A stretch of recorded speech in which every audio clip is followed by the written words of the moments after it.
La journée nationale des forces armées a été célébrée hier au camp Fodéba de Kédougou sous la présidence du commandant de zone et de madame le gouverneur de région de Kédougou. Kédougou qui est une région frontalière, je ne cesserai de le dire, avec de multiples enjeux et défis sécuritaires. Donc aujourd'hui, vraiment, elles sont à l'honneur. Donc je tiens particulièrement à les féliciter, les encourager pour les efforts inlassables qu'ils ne cessent de nous apporter chaque jour.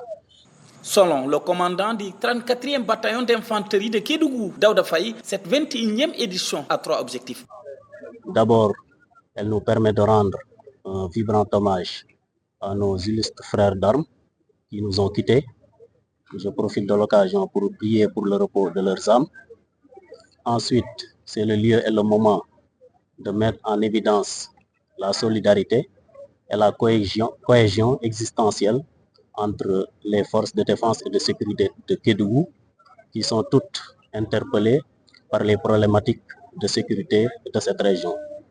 Et enfin, c'est l'occasion pour moi de communier avec les populations civiles de Kédougou, à qui les forces de défense et de sécurité de Kédougou ont défilé sur le thème de cette année qui s'intitule comme suit. Souveraineté technologique et industrielle des forces armées. C'est un thème très ambitieux qui nous permet de couvrir certains aspects concernant la modernisation de nos moyens de défense. En clair, cette souveraineté technologique et industrielle n'est plus un luxe, mais une nécessité dans la mesure où, dans un contexte d'éclosion de menaces multiformes au niveau mondial et même au niveau sous-régional, notre capacité à absorber les chocs. Le gouverneur, le commandant de zone, les autorités administratives religieuses ont lancé un vibrant appel à l'endroit des populations pour une franche collaboration entre armées et nations. Des démonstrations des commandos paracistes de Patassi, un défilé militaire et des expositions dans les différents stands ont mis fin à cette journée des forces armées ici à Kédougou. Bés bu ñu jagleel force armée fii ci Kédougou amal nañ ko fale ci camp Fodéba ci kanamu commandant zone infanterie bu Kédougou et tamit madame le gouverneur de la région. Ñu koy def nag à force de défense et de sécurité yëpp gis ngeen leen ci défilé bi ba léegi nii ci visite stand bi kon lu ñu am mooy mbégte ak kontaante parce que comme noo leen ko xamee force de défense et de sécurité dañuy jouer rôle boo xam ne bu mucc ayib pour indi jàmm ak dal ci suñu réew.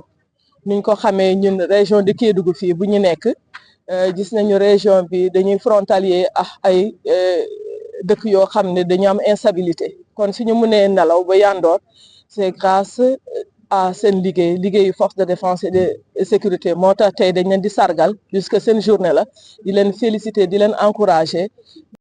bu ñu sukkandikoo ci commandant du 34e bataillon d'infanterie bu Kédougou Daouda Faye bii mooy ñaar fukk ak benneelu édition objectif majeur lii la. boo xam ni su jotee rek dañuy fàttaliku suñu moroom suñu naataango yi fi génn te nekkoon ak ñun yàlla jël leen may profité ci occasion bi di leen ñaanal fi ñu dem yal na leen gënal.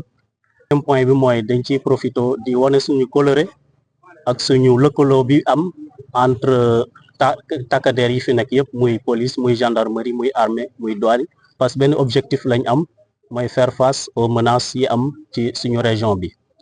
Troisième objectif bi mooy di wane encore suñu cofeel ak suñu coloré ak population Kédougou di profito rek di leen ñaan ñu gën ñoo jege. parce que force de défense et de sécurité yu Kédougou ànd ak di militaires yi jot nañu amal défilé ci thème ren bile. Gouverneur de région, commandant autorité administrative religieuse ak coutumière ñëpp jot nañu ñaan collaboration bu franc ci diggante armée ak nation ngir ñu mën a jàppale région bile.